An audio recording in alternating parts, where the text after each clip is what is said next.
بسم اللہ الرحمن الرحیم۔ ڈسکور ریجنل کے معزز ناظرین السلام علیکم۔ اب کس نمبر 284 ملاحظہ فرمائیں۔ غالب کی ٹانگ میں شاید درد کم تھا کہ اس نے میرا ساتھ پورا دیا۔ افسران کے کم ترین ماتحت تبھی تک جیپ میں تشریف فرما تھے کیونکہ انہیں اپنے افسران کے اختیارات اور خطرناک مجرموں سے نمٹنے کی اہلیت پر پورا اعتماد تھا۔ جب میں باہر نکلا تو وہ کچھ نہ کر سکے کیونکہ افسروں کے ریوالور اب میرے ہاتھ میں تھے۔ ان کا منہ کھلا رہ گیا۔ انہوں نے ایک نظر افسران اعلیٰ کی طرف دیکھا جن کا نچلا دھڑ کار کے دروازے سے باہر پڑا تھا اور باقی افسر اندر اوندا ہو چکا تھا۔ پھر میرے خونی موڈ کو دیکھا اور ادائے فرض پر لعنت بھیجتے ہوئے جان بچانا بہتر سمجھا۔ جان ہے تو جہان ہے، نیچے اترو، میں نے ڈانٹ کر کہا۔ پہلے ان کو نیچے پھینک دو۔ غالب نے ان کی دقیانوسی رائفلوں کی طرف اشارہ کیا جو انگریز کے دور کی نشانیاں تھیں جن کو وہ ہر وقت سینے سے لگا کے رکھتے تھے، مگر یہ جنگ کے لیے کسی طور بھی کارآمد نہ تھی۔ رائفلیں نہ چلانے کے قابل تھی اور نہ بچانے کے۔ غالب گاڑی میں سے ریوالور نکالے ان کو دیکھتا رہا۔ جو حکم عالی جا، ایک کانسٹیبل نے کہا جو غالباً پیدائشی عقلا تھا۔ مذاق اڑاتے ہو میرا، غالب نے کہا اور اس کے سر کا نشانہ لے کر اوپر فائر کر دیا۔ میری کیا مجال، جا وہ جیپ سے گرا اور بے ہوش ہو گیا۔ اس نے اپنی رائفل اپنے قدموں میں ڈال دی تھی، دوسرے کی خود ہی کچھ بلند تھی۔ وہ آہستہ آہستہ اطمینان سے نیچے اترا۔ اپنی رائفل کو اس نے جیپ ہی میں چھوڑ دیا۔ اوورسیئر بھی ہمت کر کے کار سے نکل آیا۔ یہ آپ نے کیا غضب کیا کرنل صاحب، وہ بولا۔ میں غریب آدمی، چپ کرو، غریب کے نطفے، میں نے دھاڑ کر کہا۔ دوبارہ خود کو غریب کہا تو بچے یتیم ہو جائیں گے۔ ہمارا راستہ کیوں روکا تھا؟ اس لیے کہ تم جیل سے بھاگے ہو، وہ بولا۔ ہم جیل سے بھاگے ہیں؟ میں نے اور غالب نے ایک ساتھ کہا۔ اور نہیں تو کیا، ہم جیل سے بھاگے ہیں؟ کانسٹیبل نے ایک معقول سوال کیا۔ مگر کیا ہم جیل سے بھاگے ہوئے لگتے ہیں؟ غالب نے کہا۔ حلیے سے یا شکل سے یا لباس سے؟ کانسٹیبل نے نفی میں سر ہلایا۔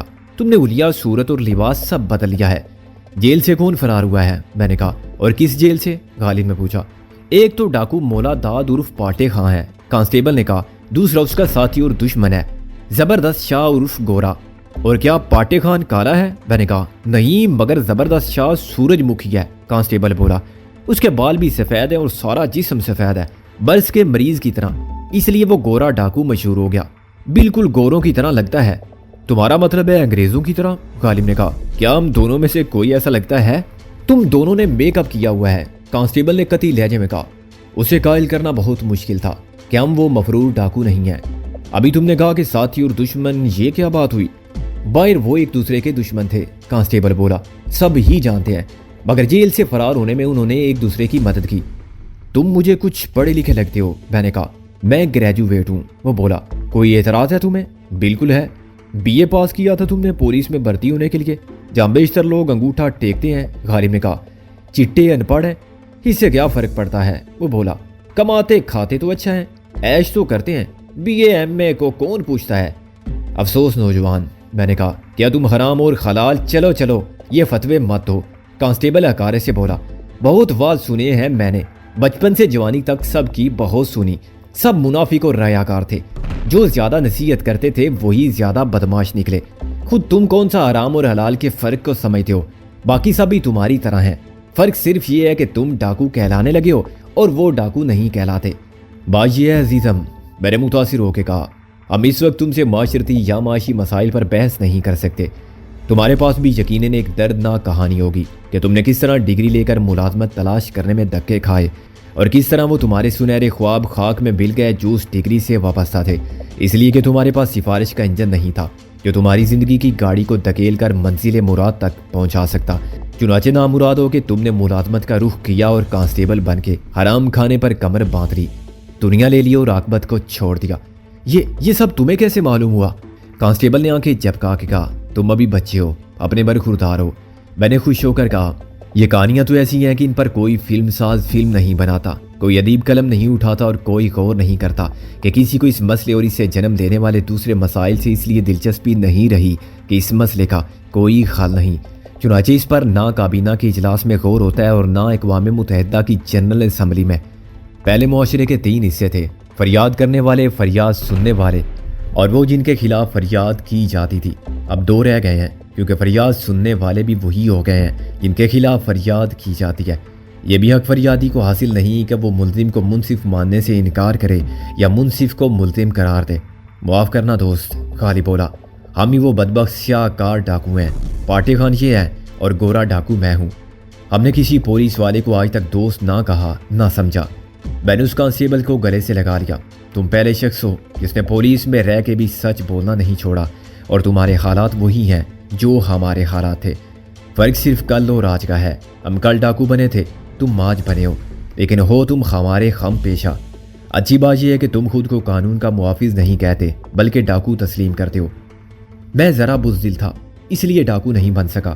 نوجوان کانسٹیبل ذرا شرمندہ ہو کے بولا، یہ زیادہ ہمت کے کام ہے۔ ہاں ہم پکڑے بھی جاتے ہیں، میں نے کہا۔ تم پکڑے نہیں جاتے بلکہ ہمیں پکڑتے ہو۔ ڈاکوؤں کو بھی لوٹتے ہو۔ اب یہ اپنے اوورسیئر صاحب ہیں جو خود کو غریب آدمی کہتے ہیں، حالانکہ یہ کار ڈاکے کی ہے۔ قسم خدا کی خریدی ہے میں نے، اوورسیئر نے شور مچایا۔ میں نے اس کے ایک جام پڑ دیا۔ کیسے خریدی؟ لاٹری نکلی تھی یا پردادا کا گاڑا ہوا خزانہ مل گیا تھا؟ محنت کرنے والوں کے حق پر ڈاکہ ڈال کے گاڑی لی ہے تم نے۔ دیکھو بھائی، اوورسیئر نے ہاتھ جوڑ کے کانپنا شروع کیا، میرا کوئی قصور ہے تو بتاؤ، میں نے تو تمہاری مدد کی تھی۔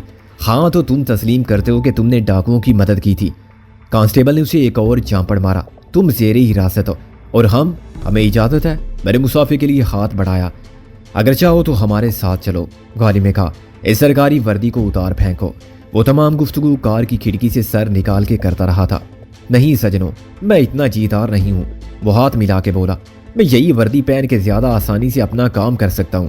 تم لوگ بھی تو نقاب پہنتے ہو، اسے میرا نقاب سمجھ لو۔ جاؤ بھاگ جاؤ اس سے پہلے کہ میرے افسر ہوش میں آئیں۔ مگر دیکھو، ایسے مت بھاگو، ہم دونوں کو لمبا لٹا جاؤ تاکہ ہم پر الزام تو نہ آئے۔ اور ہاں، جاتے وقت یہ جیپ لے جانا۔ دل تو نہیں چاہتا کہ تم پر ہاتھ اٹھائیں، میں نے کہا، مگر مجبوری ہے۔ یہ تو بتاؤ کہ تم اوورسیئر صاحب کا کیا کرو گے؟ غالب نے کہا۔ یہ فالتو ہیں، میں نے کہا، ہمارے لیے اب ان کا کوئی مصرف نہیں رہا۔ کہو تو قتل کر دوں، کہو تو پولیس کے حوالے کر دوں۔ اوورسیئر صاحب سے پوچھ لو ان کی کیا مرضی ہے، غالب نے کہا۔ کیا بیان دیں گے یہ؟ میں وہی بیان دوں گا جو تم کہو گے۔ اوورسیئر اب بہکلانے لگا تھا۔ اس کا بلڈ پریشر یقیناً اتنا بڑھ گیا تھا کہ اسے ہارٹ اٹیک ہو سکتا تھا۔ اس بات کی کیا ضمانت ہوگی کہ بعد میں تم اور کچھ نہیں کہو گے؟ تم کس قسم کی ضمانت چاہتے ہو؟ اوورسیئر بولا۔ اسے اب ذرا بھی شک نہیں رہا تھا کہ ہم ہی پاٹے خان اور گورا ڈاکو ہیں جو بیس بدل کر اسے مل گئے تھے۔ ایک کانسٹیبل کے سامنے ہم نے تسلیم کیا تھا کہ ہم بھی تعلیم یافتہ ہیں اور گردش حالات نے ہمیں ڈاکو بنا دیا ہے۔ عموماً لوگ ایسے ہی چور ڈاکو بنتے ہیں۔ چوکیا کوئی اس پیشے میں قدم نہیں رکھتا، اور ماں باپ جو ہمیشہ اولاد کو ڈاکٹر انجینئر بنانے کی سوچتے ہیں، کسی بھی بیٹے کو ڈاکو بنانے کی پلاننگ نہیں کرتے۔ ضمانت کی فکر چھوڑو، میں نے کچھ دیر کی خاموشی کے بعد کہا۔ تمہارے وعدے کی ضمانت تمہاری جان ہے۔ اس جان کو تم کسی سیف میں رکھو اور تب بھی ہم نکال کے ضائع کر دیں گے۔ اس کے علاوہ تمہاری بیوی بچے بھی تمہارے وعدے کے ضامن ہوں گے۔ بیوی بچے؟ ان کا میرے معاملات سے کیا تعلق؟ ابھی تو نہیں ہے، لیکن تم نے وعدے کی خلاف ورزی کی تو کوئی نہ کوئی تعلق ہو جائے گا۔ بات تو ایک ہی ہے، لوائقین اور وارث صرف فساسوں کے کوٹھی کے کار اور بینک بیلنس کے حقدار نہیں ہوتے، انہیں مرحوم کے قرضے بھی چکانا پڑتے ہیں، ان کے لیے سزا بھی بھگتنا پڑتی ہے۔ میرا مقصد صرف اپنی دھمکی میں اثر پیدا کرنا تھا، ورنہ ایسا نہ ہوا اور نہ ہو سکتا تھا کہ ہم اپنے دشمنوں کے مظالم، ان کی درندگی اور صفاقی کا بدلہ ان کے خاندان والوں سے لے، ان کی بیویوں کو سزا دے یا معصوم بچوں کو۔ اپنے بچوں کی زندگی کی قسم کھاؤ، غالب نے کہا۔ پہلے یہ تو بتاؤ کہ تمہارے بچے ہیں بھی یا نہیں، میں نے کہا۔ بچے نہ ہوں تو 1000 بار قسم کھانے سے بھی کیا نقصان ہو سکتا ہے؟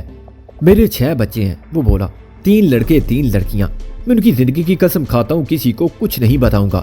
یہ نہیں کہو کہ وہی بتاؤں گا جو مجھے بتایا جائے گا، غالب نے اسے ڈانٹا۔ ہاں وہی کہوں گا، وہی ہمیشہ کہوں گا جو تم کہو گے۔ اچھا تو سنو، میں نے کہا، تم سے ہماری ملاقات ابھی کچھ دیر پہلے اچانک ہوئی تھی، جب ہم نے جنگل سے نکل کر سڑک پر تمہارا راستہ روک لیا تھا۔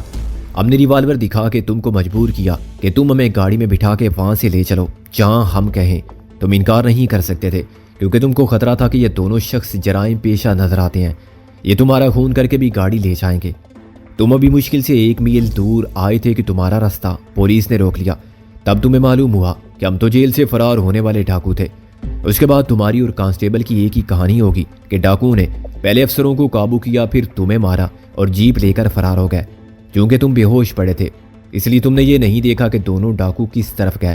بیان سمجھ میں آ گیا نا؟ بالکل آ گیا، میری طرف سے بالکل آپ مطمئن رہیں، اوورسیئر کانپتے ہوئے بولا۔ اگر مجھ سے کوئی غلطی ہوئی تو معاف کر دیں پاٹے خان صاحب، میں غریب اس مرتبہ میں نے اس کے منہ پر الٹا ہاتھ مارا، اس کا ایک دانت ٹوٹ گیا، اونٹ کٹ گیا اور خون قطرہ قطرہ اس کی سفید قمیص پر گرنے لگا۔ اس نے ایک چیخ ماری اور پھر بوں بوں کر کے موسیقی خیز طریقے سے رونے لگا۔ چپ، کیا منحوس کتے کی آواز میں رو رہا ہے؟ غالب نے اسے ڈانٹا۔ ویسے چپ ہو گیا جیسے گراموفون ریکارڈ پر سے کوئی سوئی اٹھا لی جائے۔ تم پھر بھول گئے تھے کہ تم غریب آدمی نہیں ہو، میں نے کہا۔ جلدی کرو سجنوں، کانسٹیبل بولا، اس موٹے کی فکر مت کرو، اگر اس نے بک بک کی تو ہم اسے اندر کر دیں گے، یہ بھی ڈاکوؤں کا ساتھی ہے اور اس نے ڈاکوؤں کی مدد کی تھی، تم اب نکل جاؤ۔ ایک افسر کچھ چھیل رہا ہے، میں نے دیکھا تو سب انسپیکٹر کی ٹانگیں ہل رہی تھی۔ غالب نے پلٹ کر اس کے سر پر ایک وار کیا تو وہ پھر ساکت ہو گیا۔ میں نے اوورسیئر کے ساتھ یہی سلوک کیا، وہ پہلے ہی نیم جہاں تھا وہ ایک بار گلا پھاڑ کے چلایا اور گھوم کر نیچے گر گیا۔ تم نے سجن کہا ہے، میں نے کانسٹیبل سے مخاطب ہو کر کہا، تم پر وار کرنا اچھا تو نہیں لگتا لیکن مجبوری ہے، اس طرح میں الزام سے بچ جاؤں گا۔ وہ بولا، تمہارا اللہ بیلی۔ میں نے اس کی پیشانی پر ریوالور کی نال ماری جس سے ایک لمبا زخم آیا، کھال 1.5-2 انچ تک پھٹ گئی اور اس کی پیشانی خون سے تر ہو گئی۔ زخم کی گہرائی زیادہ نہیں تھی مگر دیکھنے میں وہ اوورسیئر اور اپنے افسران سے زیادہ زخمی لگتا تھا۔ میں نے اس کے کپڑے بھی یوں پھاڑ دیے کہ معلوم ہوا اس نے سخت مقابلہ کیا تھا۔ اس عمل میں کچھ خراشیں بھی اس کے جسم پر آئیں۔ تھینک یو، وہ بولا، اب مجھے تعریفی سند ضرور ملے گی کہ میں نے بڑی بہادری کا مظاہرہ کیا، اور اطمینان سے آنکھیں بند کر کے لیٹ گیا۔ پھر میں نے باقی کارروائی مکمل کی۔ میں نے اوورسیئر کی جیب خالی کی اور کاغذات کو غیر ضروری سمجھتے ہوئے وہیں پھینک دیا۔ ہکلا کے جیب سے گرنے والا کانسٹیبل ابھی تک بے ہوش پڑا ہوا تھا، اسے گولی نہیں لگی تھی، چنانچہ مجھے یہ کچھ عجیب سا لگا کہ وہ گولی کی آواز سن کے بے ہوش ہو گیا تھا۔ تمہارا یہ ساتھی کیا واقعی بے ہوش ہے؟ میں نے کانسٹیبل سے کہا۔ کانسٹیبل نے مجھے ایک آنکھ کھول کے دیکھا۔ ہوگا، اسے مرگی کا دورہ پڑتا ہے، اس وقت بھی شاید مرگی ہی نے اچانک آ لیا تھا۔ مرگی بھی اکلانے کی طرح ایک دماغی عارضہ ہے، میں نے اس کا علاج لوگوں کو جوتی سے کرتے دیکھا تھا، معلوم نہیں جوتی سنگانے کا نسخہ سب سے پہلے کس حکیم افلاطون نے ایجاد کیا ہوگا، مگر میں نے اسے سچ مچ مرگی کا دورہ ختم ہوتے اور مریض کو ہوش میں آتے دیکھا تھا۔ میرے یورپین ساتھی جو لندن میں میرے کلاس فیلوز تھے ہندوستانیوں کی جہالت اور اوہام پرستی کا بہت مذاق اڑاتے تھے۔ جوتی سنگانے والی بات بھی ایک بار سخت نزا کا سبب بن گئی تھی جب ہم نے ایک جرمن لڑکی کو مرگی کا دورہ پڑتے ہی جوتی سنگا دی تھی۔ میں اور محسن پٹتے پٹتے اس لیے بچ گئے کہ لڑکی ہوش میں آ گئی تھی، تم یہ معاملہ اوپر تک گیا کیونکہ عام تاثر ہمارے حق میں نہیں تھا۔ کہا یہی کیا کہ لڑکی کو خود ہوش آیا تھا، ہم نے جوتی سنگا کے گویا سخت بد تہذیبی کا مظاہرہ کیا۔ اس مرتبہ تو معذرت اور وارننگ پر بات ٹل گئی، لیکن دوسری بار اس لڑکی کو دوبارہ دورہ پڑ گیا تو ہم نے چیلنج کیا کہ اب یہ لڑکی ہوش میں نہیں آئے گی۔ انڈین طلباء جو ہمیشہ ہر معاملے میں ہماری مخالفت کرتے تھے ہمارے ساتھ ہو گئے۔ ہم نے پھر جوتی سنگائی اور لڑکی نے آنکھیں کھول دی۔ دوسری بار ایک ڈاکٹر نے ہمارا انٹرویو لیا اور سخت حیرانی کا اظہار کیا۔ اس کے خیال میں یہ برین ٹیومر کی ایک بیماری تھی جس کا واحد علاج آپریشن تھا، بشرطے کہ ٹیومر ایسی جگہ ہو جہاں سے اس کو کاٹ کے نکالا جا سکے اور جان کو خطرہ نہ ہو، اور آپٹک نرو کے کٹ جانے سے ناقابل علاج دائمی اندھے پن کا اندیشہ نہ ہو۔ ہم نے یعنی پاکستان ہندوستان کے طلباء نے متعدد غلط سلط تاریخی نام اور حوالے دے کر ثابت کیا کہ یہ طریقہ علاج صدیوں سے کارگر ہے، اور اب تو جوتا ہر مرض کا علاج بن گیا ہے۔ آج برسوں بعد یہ بات یاد آئی تو میں خنس پڑا۔ میں نے ایک تیلی ماچس کی جلائی، پھونک مار کے بجائی اور فوراً مرگی سے بے ہوش ہو جانے والے کانسٹیبل کے کان کی لو پر لگا دی۔ وہ ہلا تک نہیں۔ میں نے اطمینان کا سانس لیا کہ اس کی بے ہوشی دھوکہ نہیں تھی اور وہ بے ہوش تھا اور ہماری گفتگو سن نہیں رہا تھا۔ اس کی جیب میں سے نقد رقم 100-125 روپے نکلی اور ایک پیکٹ کیپٹن سگریٹ کا برآمد ہوا۔ میں نے فوراً ایک سگریٹ کار سے جھانکنے والے مرزا غالب کو پیش کیا اور ایک اپنے لیے نکال دی۔ سگریٹ کی کش لیتے ہوئے غالب نے سب انسپیکٹر کی جامع تلاشی لی اور میں نے تھانے دار کی مجموعی طور پر ان کے قبضے سے 22,000 روپے کی خطیر رقم ملی جو ہم نے مال غنیمت اور حلال سمجھتے ہوئے رکھ لی۔ کاغذات وغیرہ ہمارے لیے بے مصرف تھے، چنانچہ ہم نے وہیں پھینک دیے۔ غالب اپنی ٹوٹی ہوئی ٹانگ کو ہلائے بغیر خاصا سرگرم رہا تھا، لیکن اب اس کی صورت دیکھ کر مجھے احساس ہوا کہ وہ تکلیف میں ہے۔ میں نے اسے دونوں ہاتھوں پر اٹھایا اور جیپ میں منتقل کر دیا۔ جیپ میں مجھے تھرماس اور ناشتے دان نظر آئے۔ یہ ناکہ بندی کرنے والی پولیس پارٹی کا لنچ تھا اور چونکہ پارٹی میں 2 افسر بھی تھے اس لیے ٹفن کیریئر میں ترمال ملنا یقینی تھا۔ کھانے کو غیر ضروری سمجھتے ہوئے میں نے تھرماس کھولا تو اس میں سے گرم چائے کی دل نواز مہک آئی۔ یہ ڈبل کپ والا تھرماس تھا جس میں دودھ الگ تھا اور سیاہ کہوے میں صرف چینی ڈالی گئی تھی۔ میں نے دودھ کو پھینک دیا اور مگ بھر کے غالب کو پیش کیا۔ میری جیب میں اسپرین بھی تھی اور دوسری ادویات بھی۔ اینٹی بایوٹک پہلی خوراک کو 4 گھنٹے گزر چکے تھے، چنانچہ میں نے غالب کو دونوں دوائیں دے دی۔ جلدی جلدی چائے کا ایک کپ حلق سے اتار کے میں پھر کار کی طرف گیا۔ یہ گرم چائے نہیں، انتہائی قوت بخش اور جادو اثر ٹانک تھا جس نے مجھے آدمی سے ٹارزن بنا دیا۔ میں نے دوسری سگریٹ سلگا کے ایس آئی کو گاڑی کے اندر کیا۔ پھر مجھے ایک اور خیال آیا۔ میں نے کچھ دیر سوچا اور پھر اسے باہر نکال دیا۔ اس کی وردی اتارنے میں میرے 5 منٹ بھی صرف نہیں ہوئے۔ یہ وردی مجھے کمر پر سے بہت ڈھیلی تھی، لیکن میں نے بیلٹ کو ٹائٹ کر لیا اور یہ وردی اپنے انہی کپڑوں پر چڑھا لی جو میں نے پہن رکھے تھے۔ پھر میں نے سب انسپیکٹر کو اسی حالت میں کار کے اندر ڈال دیا جس حالت میں وہ پیدا ہوا تھا۔ فل انسپیکٹر کے ساتھ بھی میں نے یہی سلوک کیا، اسے ماتحت پہ ڈال کر کار کو لا کیا اور چابیاں اپنی جیب میں ڈال دیں۔ وردی میں نے غالب کو تھما دی۔ میں اسے نہیں پہن سکتا۔ غالب نے اپنی ٹانگ کی طرف اشارہ کیا۔ بعد میں دیکھیں گے، میں نے کہا، اور نیچے سے وہ رائفل اٹھا کے جیپ میں ڈال دی جو مرغی زدہ کانسٹیبل کی ملکیت تھی۔ میری رائفل مت لے جانا سجنوں، ہمارے مددگار نے کہا، مجھ پر کیس بن جائے گا۔ ہم اتنے احسان فراموش نہیں ہیں دوست، میں نے کہا اور اس کی رائفل جیپ میں سے اٹھا کے اس کے قریب ڈال دی۔ میرا خیال ہے کہ تم نکل جاؤ گے، وہ بولا۔ تم بہت ہوشیار اور ذہین لوگ ہو، مجھے ایک بات تو بتاؤ۔ پوچھو، میں نے کہا۔ یہ تم لوگ ایک دوسرے کے دشمن کیوں ہو؟ وہ بولا۔ مل کے کام کیوں نہیں کرتے؟ اپنی طاقت ایک دوسرے کے خلاف کیوں ضائع کرتے ہو؟ جیسے مل کر جیل سے نکلے ہو ایسے ہی مل کے باہر ہو، فائدہ تمہارا ہے۔ یہ سبق ہم نے سیکھ لیا ہے، میں نے کہا، پھر بھی تمہاری بات یاد رکھیں گے۔ نام کیا ہے تمہارا دوست؟ چھوڑو نام کو، ہمیں کون سا پھر ملنا ہے، وہ بولا۔ اب جاؤ، آج تم نے ہماری مدد کی ہے، میں نے کہا۔ یہ ہو سکتا ہے کہ کل ہم تمہاری مدد کریں۔ تم میری مدد کیا کرو گے؟ وہ انسا۔ خیر، میرا نام خدا بخش ولد نور بخش، جب ہم کچھ کریں گے تو تمہیں معلوم ہو جائے گا۔ میں نے اسے ہاتھ ملایا اور جیپ میں بیٹھ گیا۔ چابیاں ابھی تک اگنیشن سوئچ میں لگی ہوئی تھی۔ میں نے جیپ سٹارٹ کی اور چند منٹ میں ہم 60 میل فی گھنٹہ کی رفتار سے رواں تھے۔ خدا بخش کی طرف سے میں مطمئن تھا کچھ دیر میں اس کا کوئی افسر ہوش میں آئے گا تو اسے بھی اٹھا لے گا۔ افسروں کے مقابلے میں اس کی پوزیشن بہت بہتر ہوگی۔ کیسا عجیب آدمی تھا یہ کانسٹیبل بھی۔ تم نے نام پوچھا؟ غالب نے کہا۔ ہاں، خدا بخش، میں نے کہا۔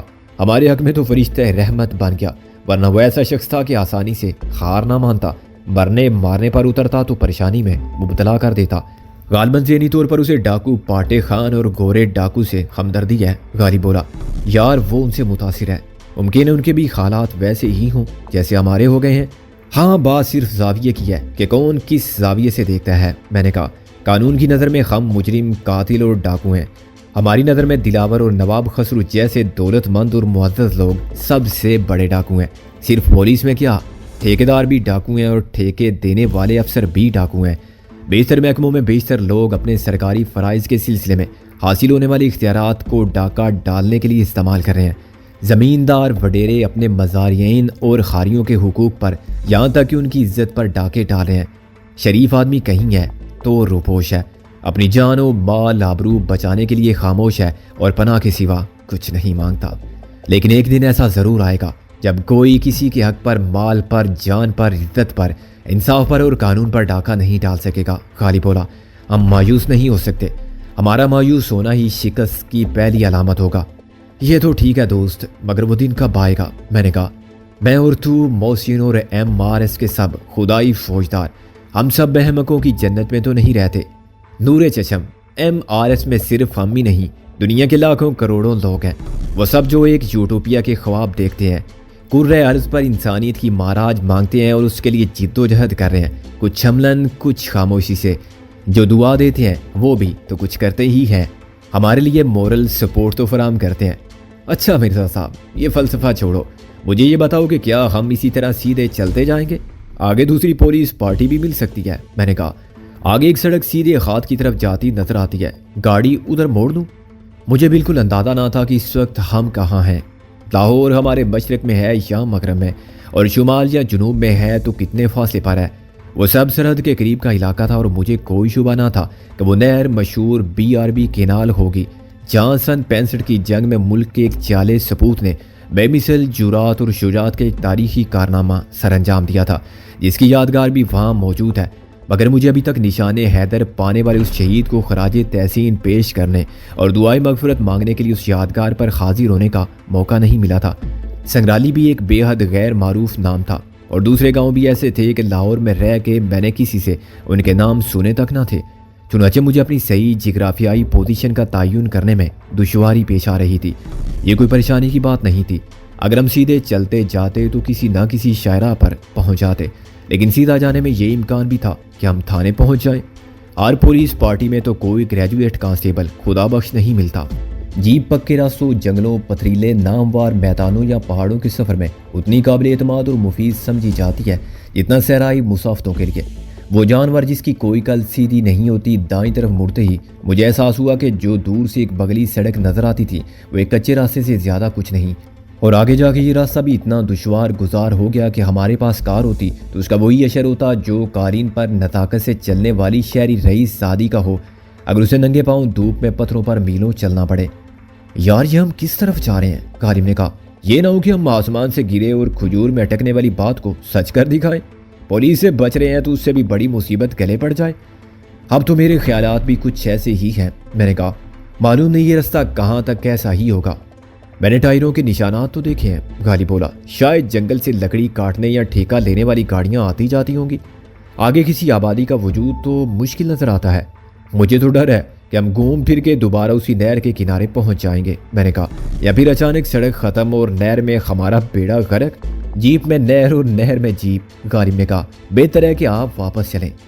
میں نے گاڑی کو تھوڑا سا موڑا، جیپ کے پہیے ایک جھاڑی کو کچلتے ہوئے گھومے اور جیپ کا رخ کچھ بدلا۔ میں نے جیپ کو ریورس میں ڈالا تو ایک زبردست جھٹکا لگا، شاید پیچھے کوئی گڑھا آ گیا۔ میں نے کہا، گڑھا یا کنواں؟ غالب نے کہا، موت کا کنواں۔ میں نے کہا، اس میں بھی گاڑی چلا سکتا ہوں، لیکن یہ دعویٰ فوراً غلط ہو گیا۔ میں نے گاڑی کو دوبارہ آگے بڑھانا چاہا تو انجن گھرایا، گاڑی نے تھوڑا سا جھٹکا لیا اور آگے بڑھ کے پھر پیچھے آ گئی۔ میں نے دوبارہ کوشش کی اور زیادہ ریس دی، انجن گرجنے لگا اور پہیے تیزی سے گھومتے ہوئے شور کرنے لگے۔ پیچھے گرد کے ساتھ خشک پتے اڑے تو میں نے سمجھ لیا کہ پہیا گڑھے میں زیادہ دھنس گیا ہے، اب اس کے آگے پیچھے کی سطح زیادہ بلند اور چکنی ہو گئی ہے۔ میں جتنی کوشش کرتا پہیا اتنا ہی مٹی کھوتا اور پھنستا چلا جاتا۔ یہ قدرے پریشان کن صورتحال تھی۔ اس کا ایک علاج تو یہ تھا کہ 2-4 آدمی پیچھے سے جیپ کو آگے دھکیلیں تو انجن کے ساتھ یہ اضافی قوت کام کر جائے، لیکن یہاں 2-4 آدمی کہاں تھے؟ میں اور غالب مل کر 1.5 آدمی۔ غالب اگر ڈرائیونگ کی ہمت کر لیتا تب بھی میں اکیلا جیپ کو نہیں دھکیل سکتا تھا، یہ کام صرف جنگلوں کا باسی ٹارزن نہیں کر سکتا تھا۔